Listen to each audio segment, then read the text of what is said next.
What's going on, guys? Welcome to today's vlog. It is Thursday the 28th of January and I'm starting today's vlog over at the studio. I'm probably going to end it over at the studio as well because this is a little bit of a rant video today. So basically this morning I'm going to show you the letter, but I received a letter through the door. It just said 421 and our address on the front of it and a stamp on it. Very, very anonymous letter. So I opened it and it was from a random person with no name, no address, nothing, just typed up on a computer and printed out, and it basically said that they had an issue with where we park the car at the back of the house, and I basically, we basically park the car there for a reason. It's under a camera, it's safe, it's there. But if you drive round our car, there is like a pothole in the floor that's been there for a while and it's getting bigger. So they basically said that I need to move the car, I need to move my wheelie bins as well and something else. So I kind of had a rough idea of who it was, so I went and knocked on the door, social distancing wise, and explained to them in the Queen's English as best as I could that if you're going to write me a letter, at least have the balls to put your name on it and come and speak to me face to face. I'm not a nasty man. I'm not going to hit you. I'm not going to push you around. I'm not going to scream in your face. Maybe, but you know, we could at least have a civil adult conversation. So I explained to them in the Queen's English that I won't be moving the car anytime soon whatsoever. We might move it up slightly, but there's another gentleman who I know called Tony who lives opposite me. Amazing guy at working with wood, can make you anything. It's just ridiculous. He works for an electrical company, quite a big electrical company, so he parks his van sometimes outside his house on the road. So if my car wasn't there and his car was there, they'd still have the same issue, that they'd still have to do that to get around his van. So it kind of makes no sense to me where this is going whatsoever. So I've had to deal with that today. Also, you'll notice behind me, the printer has gone. It's gone for a very good reason. So I ordered the cable came back too big. We contacted Cubic who make the printer. It is a proprietary printer cable, which means proprietary meaning that they've built that cable specifically for that printer.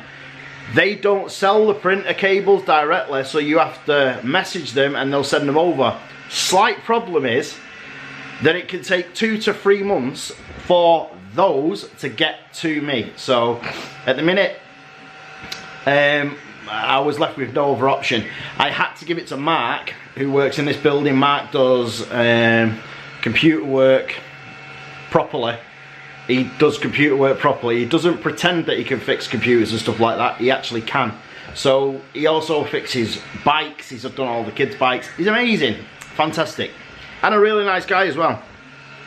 So I gave it to him and he directly soldered the pins to the wires, and it came out amazingly well. So much so that that printer is now in there printing away. It's fixed, it's out the way. But Cubic are still going to send me the printer over here, the printer cable over here, so I've got one spare on backup, because remember I have got four Cubic, sorry I'm lying, 6 Cubic machines. I've got 2 Predators, I've got 2 i3 Megas, I've got a Mega Zero, and I've also got a Chiron. So yeah, I've got quite a few Cubic machines. And also, if you want to get technical as well, I've got 2 Cubic resin machines and a wash center. So I've more or less got 9 things that are Cubic.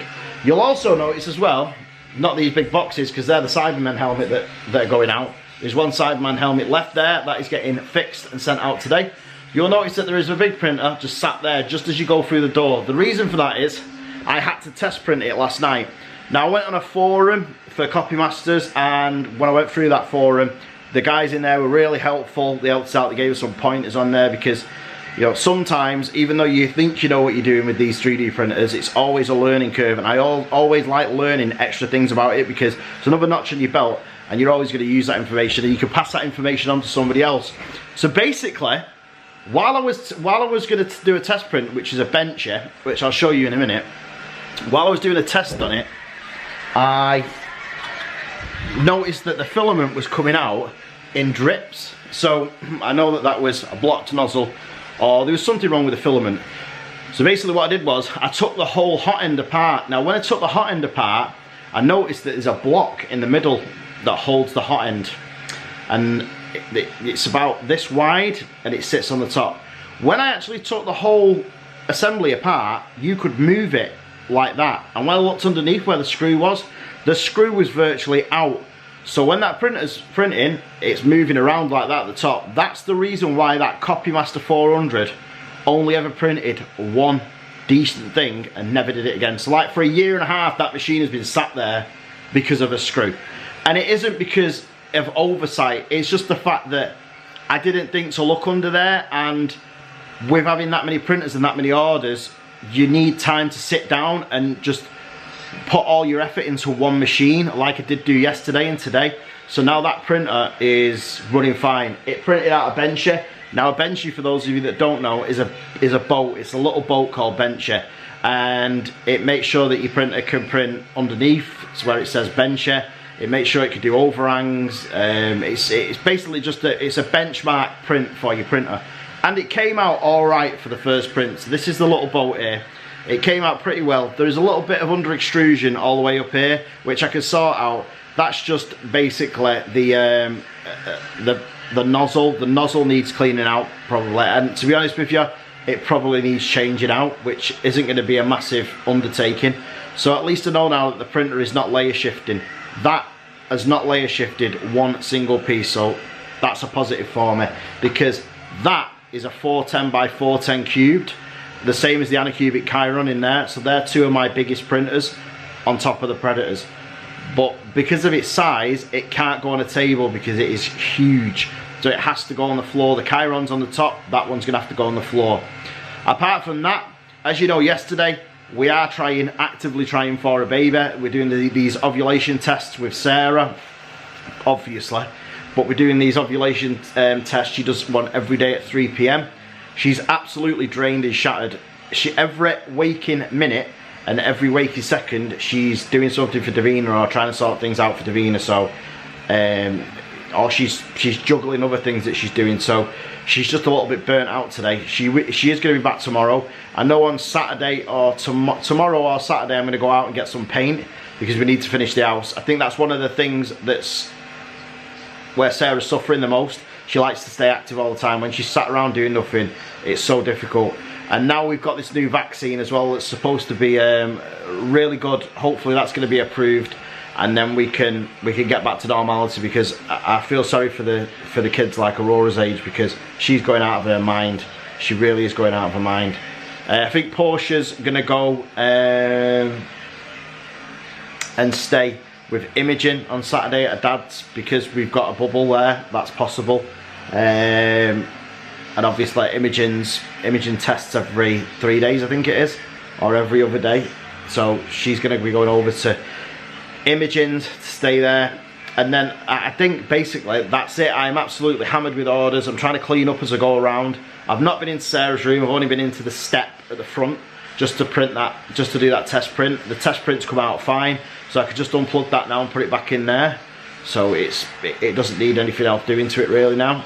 I'm trying to avoid going into Sarah's room because I'm sick of the earache when I go in there that it's not been cleaned and stuff like that. But you know, we can't wait to get out of this lockdown, because at the minute it's just vlogs like this, unfortunately, and you know, you get stuck in that rut. I know that we're not going to be stuck in that rut when we come out of this outbreak, but I know certainly for now it is like really doing mine and Sarah's head in. So we're going to get some paint, we're going to get some other bits and pieces to finish the house, because if you know, she started it last year. It's almost finished now, and then we can move on to the boys' room, because they're having a massive gaming setup on one side of the room.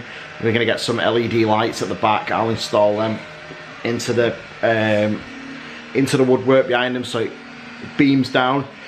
Just so tired, and just, you know, homeschooling's brutal as well. We're trying to homeschool between all of them. It's not so bad for Mason, Portia, and Oscar, because you know, they just get up and they do the work, which is fantastic.